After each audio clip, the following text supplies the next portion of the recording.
started. So first off, welcome and thank you all for coming to our inaugural State of our CSU Students webinar. We recognize that this has been a very interesting transition for the state of higher education, and that does not exclude our CSU students as well. And so we thought it'd be really important as we have started to come back and started to make this transition to bring a different form of demonstrating the work that CSSA has done and the work that we will continue to do in this next year as well. And so I want to thank you all for coming. With that, I also want to give a special thanks to our staff for helping and support putting this event together, and for helping work out the technical situations of our ability to meet. So that I can move to the next slide, Chris, if you can get me.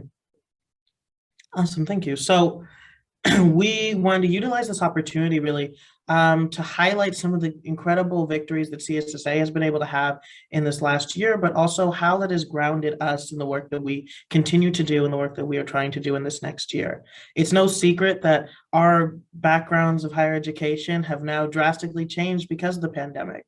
And coming into this role, it was very important to me and to our other executive officers that we ensure that CSSA is rooted and grounded in the vision of our students and the vision they have for our CSU system as a whole. And so what you will see today is a reflection of that vision. I'm in a commitment to serving students and addressing the largest equity issues that our higher ed system has to face going forward, but doing it through the unique and I think incredibly inspiring lens of the students who are most impacted by those equity issues. And so to start off, I would love to go through and give some background as to who we are at CSSA and really what is the founding values that we sit ourselves in. So CSSA, we are a student-led organization. We are a nonprofit that represents nearly 500,000 CSU students. And in doing so, we operate at a system-wide state and federal level as a higher ed policy organization, ensuring that that the voice of students are not just present, but also an impactful voice in the decision-making in all of our different levels we work in.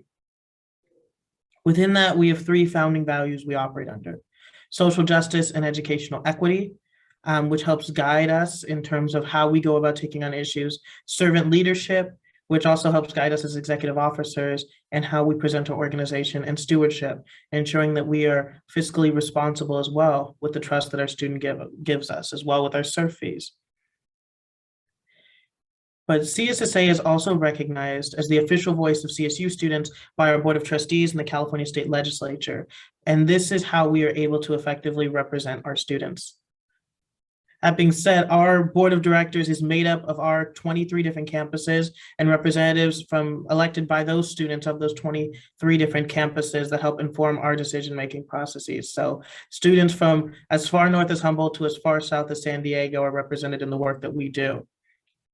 And within that, our governing structure is made up of our Legislative Affairs Committee and our System-Wide Affairs Committee, both of which are committees of the whole; our Student Trustee Committee and Executive and Audit Committees, which are then elected as well. Our finance committees and our internal committees also help govern how we operate and all ultimately inform our board of directors that is then representative of all of our campuses. So within this, as we came back from the pandemic, it was really important to me that we take a reassessment of how CSSA operates. And so I authorized an initiative that we've called CSSA 2.0, with a goal to evaluate all facets of CSSA and make necessary shifts to ensure organizational efficiency and effectiveness. I thought it was important that if we are making such demands of the institutions we work in, to be readily available to change and to be flexible to accommodate the needs of our students in a time in which those needs are so high, that we as an organization also lead by example and make sure that we are doing our due diligence to ensure that we are working in what is the most effective and efficient ways to serve our students. But this shift for CSSA was not just in how we go about doing things, it is how we operate, impacting our staffing, our board structure, programming, practices, and policies as well. And so with this, we've already made a number of changes to CSSA from a structural standpoint, including a staff restructuring that was done, increase in advisements for executive officers, more sustainable meeting formats, reconnecting with our partners and building new strategic partnerships, as well as a change in our practices in terms of campus visits, public statements, board of trustees reports, and re-implementing white papers as well to ensure that we are operating as best as possible to strategically advance the voice of students as well. Within this, part of CSA 2.0 was also authorizing a new policy agenda format, one that was truly reflective of the needs of students and readily available to change, but also more actionable to the needs of our students as well. And so, as you'll see at this next slide, with the incredible help of our Associate Director, Chris Willett, we were able to put together a new calendar that reflects this new change policy agenda as well. And so as you can see, our calendar is outlining and working with how our campuses operate, but also when our Board of Trustees meets and the fiscal year in terms of the state budget as well. And so this is more so a reflection of how we can line up our strategic plans with what is happening in the state going forward. But in order to put together this policy agenda, we convened discussion groups, coffee and connections that we did with our students in our annual CS Unity conference, and an information form that was sent out so we can get as much feedback from our students as possible. So from that, we then grouped those themes into what you see here. And so as you can see, our students are looking at a very diverse perspective and a very diverse set of issues. And it was our role to then come in and find ways that we can ensure that this is reflected in our policy agenda, but also find strategic avenues to go about taking on these issues. So as you can see, a number of issues that a lot of our stakeholders are having conversations about in terms of the basic needs space is also here. But one of the things that you'll notice in this is that we were very intentional about how we group these. We found that though a lot of our students were saying basic needs, they all meant something different in the same way that many of our stakeholders meant something different when we said basic needs. And so we thought it was important that we, in this case, remove the title and get down to the root of what the issue is. So you'll see mental health, housing, food, transportation, technology are all part of it, but also so is affordability, sustainability, safety, and repopulation and educational diversity that some may not consider as part of basic needs that our students saw as critical to what we do as well. And so from those, we then grouped them into what kind of responses we got from students from the coffee and connections, and both positive and negative, really reflecting positive experiences with issues and things they thought that our students thought were good and things to keep, as well as negatives or negative interactions with parts of our institution that we thought needed to change that ended up totaling 28 recommendations. From here, we also pulled together all of these responses into what we thought were more broad buckets that we could really analyze and go through. And so this will all be reflected in the policy agenda that you see as well.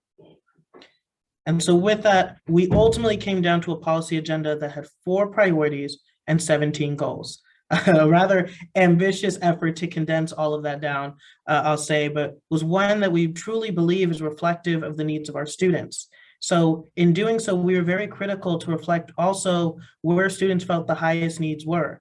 And so you'll see in our policy agenda that my executive officers will join me in going through for you, that there are certain areas in which specific student groups are mentioned and certain areas where they aren't.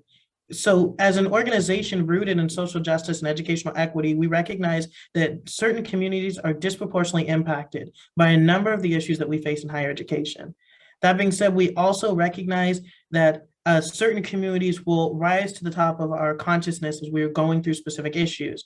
And so our role was also to find ways to highlight for our board of directors as well what specific communities we are also referencing, while knowing that that is not an exclusive or an exhaustive list. So ultimately, the policy agenda that you will see in a moment is really a reflection of where our board of directors' largest priorities are and the work that we are going to do as an organization.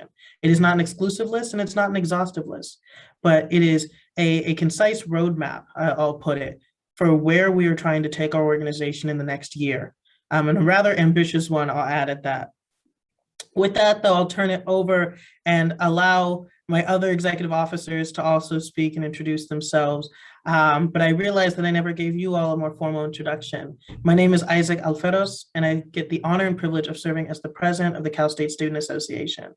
Outside of that, I'm a finance major at Cal State Fullerton, and I'm hoping to graduate and expected to graduate in spring of 22. With that, I will turn it over to our wonderful chair, Guan Lu. Yes, thank you. Good morning, everyone. I'm Guan Lu. I serve as chair of CSSA. I'm a third-year student at San Diego State University, pursuing a double major in political science and history and a minor in public administration. So great to be here, or see all of you. Hello, everyone. My name is Anthony Ruiz, and I'm a second-year MBA graduate student at Chico State. I also did my undergrad at Chico State, where I majored in sociology and social science. I have the honor of serving as the Vice President of Finance. And I'll now pass it over to our Vice President of Legislative Affairs, Krishan Malhotra. Thanks, Anthony, and good morning, everyone. My name is Krishan Malhotra. I'm a third-year senior at Stanislaus State, where I study business administration with a concentration in marketing. I serve as Vice President of Legislative Affairs for the Cal State Student Association, and I'm super happy to be here and happy to present our policy agenda to you all this morning. I'll pass it on to Fabiola for her introduction and the first priority. Thank you, Krishan. Hello, everyone. My name is Fabiola Moreno, and I am the Vice President of System-Wide Affairs. I'm also a fourth-year student at San Diego State, graduating in May 2022 as well, with a major in political science and a minor in public administration. And with that, I think we are ready to head on to our first priority. Thank you so much, Isaac, for giving us that introduction. Priority number one is to really ensure students have access to baseline services and resources to enable educational accessibility and equity. And I'll highlight again baseline services. As Isaac said, this isn't an exhaustive or exclusive list, but this is really what our board of directors and other students really thought that CSSA should prioritize this year.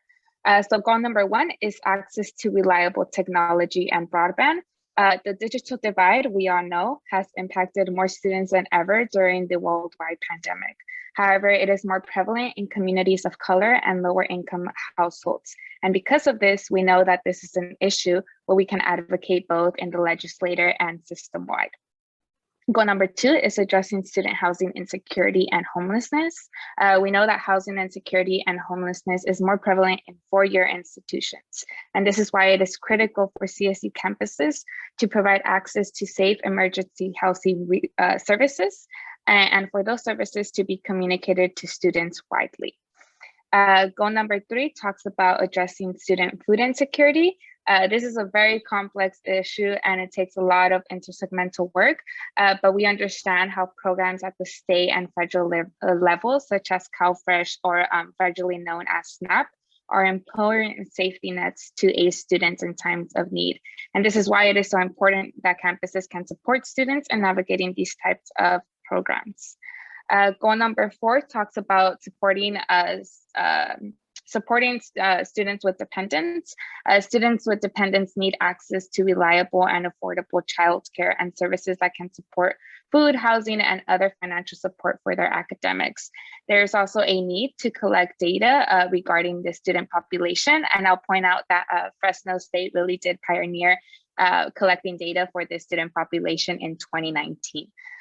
Goal number five is to support equitable and inclusive resources for undocumented students, our AB 540 and DACA recipients. The state of California and the CSU have provided resources like legal support services, campus resource centers, and financial aid through the California DREAM Act. And there is still such a need to continue to provide equity in these resources that are readily available to their peers. Like access to state and federal food programs, housing programs, and expanded financial aid. The last goal is goal number six, ensuring system-wide affordability for students. To ensure system-wide affordability for students, there must be an emphasis from the system, state, and federal government to invest and create policies that improve upon these financial burdens that students face.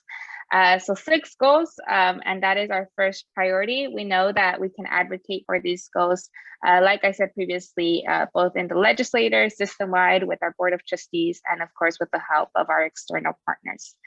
With that, I'll turn it over to Chair Guan Lu. Thank you, Fabiola.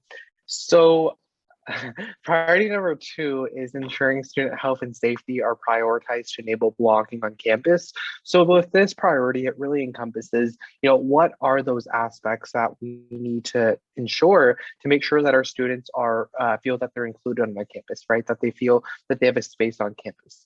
So goal number 1 is assessment and support structures for student mental health and wellness. We know that, students have done a very good job at destigmatizing accessing mental health, right? And, throughout the midst of this pandemic, we also know that the need to seek help and the need to seek professional support has only increased. So with this, we're really, trying to advocate for additional resources on our campuses so that we can ensure that when students need help, that they can get help immediately and that they don't have to wait 2-3 weeks to see someone. So really ensuring that they're getting the support they need when they need it. Goal number 2 is ensuring the physical safety of students on our campus. So we know that a lot of students, don't feel as though the university police department or, programs that are designed to ensure their safety on campus are contributing to that safe academic environment for them, right? So when it comes to this, it really isn't ensuring that we're trying to find ways and solutions to making sure that all of our students feel safe on our campuses in order for them to thrive, academically and personally. Goal number 3 is assessment and support for campus health services and programs. So this is a little bit different than our first goal, which relates more to mental health. But for instance, this goal relates to different things like Title IX, right? And ensuring that our students have the support services they need, if they experience such issue, right? Survivor support initiatives, different things like that. And then goal number 4, ensuring student-centered COVID-19 and campus repopulation policies really relates to the current situation we're in. We want to make sure that, as our campuses are repopulating slowly but surely, right? Obviously, we've started in the fall and we're going to continue in the spring, bringing back the services and the resources and the programs that were, on our campuses before COVID-19, that we're doing so in an equitable way and that we're not leaving any students behind. Also prioritizing the health and safety of our entire campus community, right? So things like vaccine requirements, different things like that to really make sure that when our students are on campus, they feel as though, our universities are really taking their health into serious consideration. So with that, I'll pass it on to our Vice President of Finance, Anthony, to talk a little bit more about priority number 3. Thank you very much, Juan. So priority number 3 is to ensure the academic success and holistic educational experience of all CSU students. So this priority essentially encompasses the student learning environment in the classroom and the experience that they will have while obtaining a higher education at any of our 23 campuses. I like to consider this priority to revolve mainly around representation, accessibility, and success, especially for our marginalized students. So moving on to our first goal is to increase faculty diversity. So the student population of the CSU is more diverse now more than ever, and we would like to create an inclusive culture in the CSU system. We would like to see our faculty represent the same diversity that we have with the student population. We request that there are more efforts regarding recruitment practices, strategies, and retention in order to meet this goal. Moving on to the second goal, that is the assessment and support of classroom technology. As you may all know, the transition has been difficult. Either it's doing online learning or in person, make sure both the hybrid learning, it is difficult for both our students and our faculty to learn. So we like to see support programs to kind of essentially mitigate this, new technologies, advocate for student data privacy and the assessment of asynchronous and synchronous learning. These are some of the key areas that our CSU students have requested. We would also like to see more initiatives like the C-Success program, which are designed to better support our students within classroom technology. Our next goal is to improve transfer pathways. With the CSU aiming to increase our 4-year graduation graduation rate for transfer students, it is essential that the transfer pathways from between community college students are improved, Our students are taking more courses now more than ever. They're having difficulty transferring these courses to the CSU of their choosing, and they're taking a longer time in obtaining their higher education degree. Our fourth goal is the involvement and assessment of the ethnic studies implementation. So the implementation of ethnic studies as a requirement for all students was created with the passage of AB 1460 in 2020. It is essential that the students at large are involved in the decision-making process, especially if there are any new or changing requirements. This is a goal that student advocates have demanded for decades. So we would like to see students at large be involved in this decision-making process. This is something that students are very passionate about. And our last goal is to ensure the access and affordability of course materials. So fees associated with our academics can be a barrier for student success in the classroom. Textbook and Category 3 academic materials and service fees continue to be costly, particularly for certain majors and fields of study. I resonate with all of these goals personally. I really do resonate with goal number 5, with me being a student for quite a long time. It's my 6th year now, 4 years for a bachelor's, 2 years of grad school. And, you know, with the rising cost of living in California and paying tuition and fees, and as an MBA graduate student paying the professional fee, we would like to see, I would like to see these materials be like as affordable as possible. But with that, I'll now transition over to Krishan to discuss our last priority and goals. Thanks, Anthony. Our fourth and final priority is ensuring system-wide environmentally sustainable policies and practices. Under this priority, we have 2 goals. Goal number 1 is to advocate for environmental sustainable policies across the CSU's infrastructure. As you all probably know, California's goal is to be carbon neutral by 2045, and it's important that the CSU does their part in making that goal attainable for the state. Many of our campuses have climate action plans, but we need to make sure that all 23 of our campuses, all satellite campuses, and all campus extensions are prepared to take on this huge initiative. We need to consider LEED certification for all of our current and existing infrastructure projects and make sure sustainability is on the forefront of our mind when considering new buildings or additions to our campuses. Goal number 2 is to advocate for environmentally conscious practices in CSU and CSSA administrative and operational processes. We've seen over the last year and a half that things can truly be paperless really forever. We don't need to go and print anything anymore, where it can all be done digitally like it has been for the last past. And that's something that our system should continue, right? We don't need to waste paper or print paper or buy paper if we can do everything digitally. It's also important to look at travel when administrative processes are discussed. So many conferences and events have a virtual or a call-in option nowadays. You know, traveling across the state or across the nation might not always be as necessary as it once was to attend these conferences, especially when we're looking at sustainability in the long run and how expensive travel can be. So it is our shorter goals, but it's still important in the long run for our state and for us as a system. So with that, I'll turn it back to President Alferos.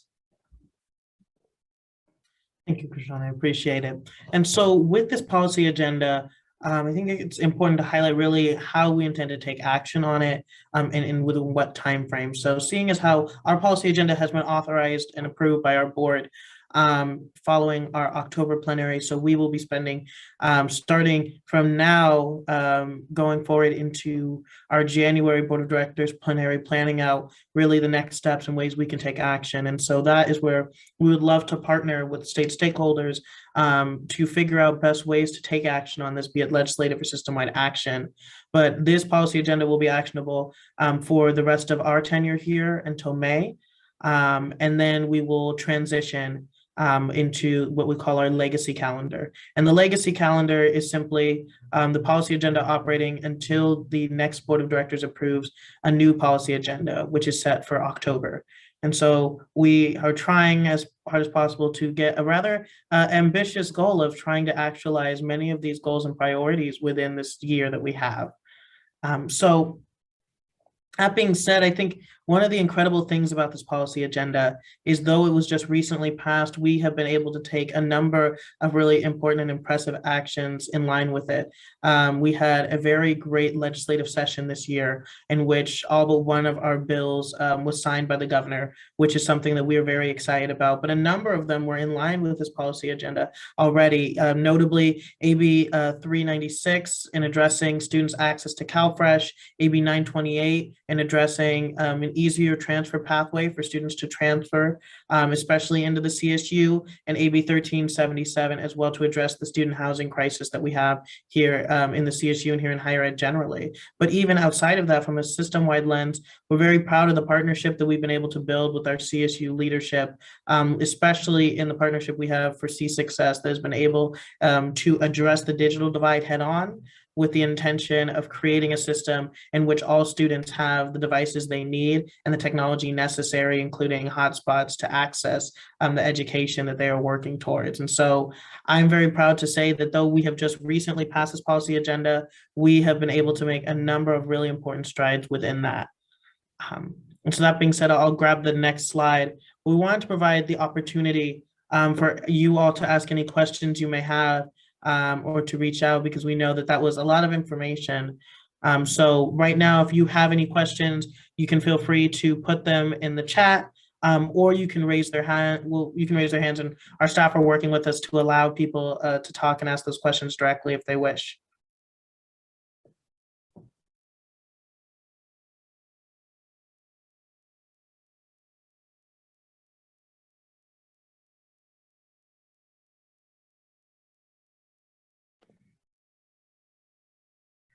All right, I'm looking through our Q&A section. And so one of the questions that has come in is in terms of what are some of the short-term and long-term goals that we have as an organization. And so a lot of these are outlined in our policy agenda. In terms of short-term, it really does ultimately come down to how well we are able to work with our system-wide leadership as well as our state leadership. We know that a number of the goals outlined in this policy agenda are more long-term. And I think it's important to know, even as we constructed our policy agenda, that we recognize that as with all things in higher ed policy, that this is not a sprint, but a marathon.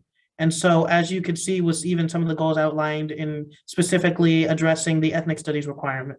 CSSA took a formal stance to this and a couple years ago. And so now we are following up and making sure that the implementation of it is in line with student values as well. And so we recognize that there are a number of issues that we will have to follow up in multiple years, and we're trying to best set up our successors as well to take on those issues. So thank you for that one.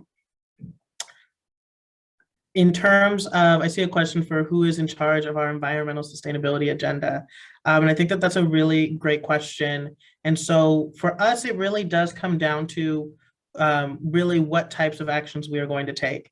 And so I'm very fortunate to have some incredible vice presidents here to help support those efforts. So from a system-wide standpoint, that would be led largely by our Vice President of System-Wide Affairs, Fabiola, who's looking at ways that we can address some system-wide issues for sustainability. But we also recognize there are a lot of avenues for legislative action, especially in support of our CSU's deferred maintenance, that will help us not only ensure that our buildings are safe to operate and to house students, but also that we can create a more sustainable infrastructure. And those legislative pieces will be led by our Vice President of Legislative Affairs, Krishan Malhotra.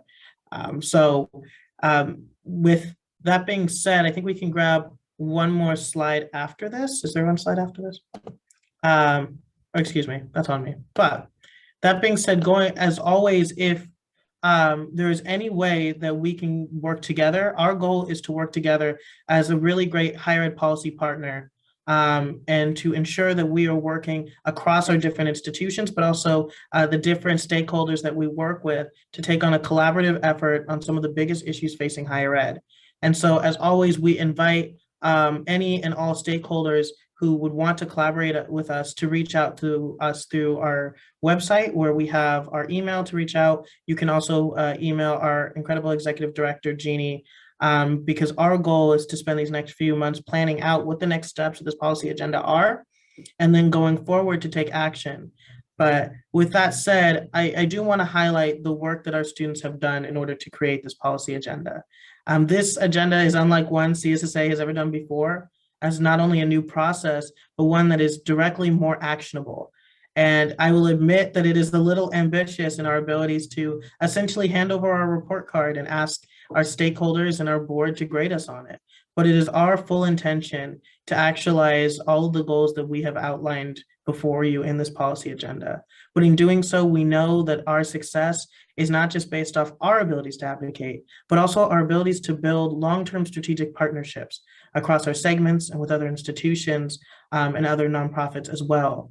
And so we hope to not only create a system that is more equitable through this policy agenda, but to do so by building long-term, more fruitful partnerships with stakeholders across the state and across the nation, to not only ensure that the CSU is a model for higher education that is diverse and equitable and accessible, but to also ensure that the voice of our students is one of the most powerful voices that we can have in this nation. And so with that, I'm looking to see if we have any more questions. And seeing as how I don't think we have any more questions, recognizing that Zoom is not really the easiest thing for folks and that it can take up time, I do want to hand over all that time, hand over the rest of the time we have back to you all. And thank you all for joining us today. This really concludes our webinar, but should you have any questions or want to reach out, please feel free to reach out to me and our executive director as well. Thank you so much. Have a good day, everyone. Yes.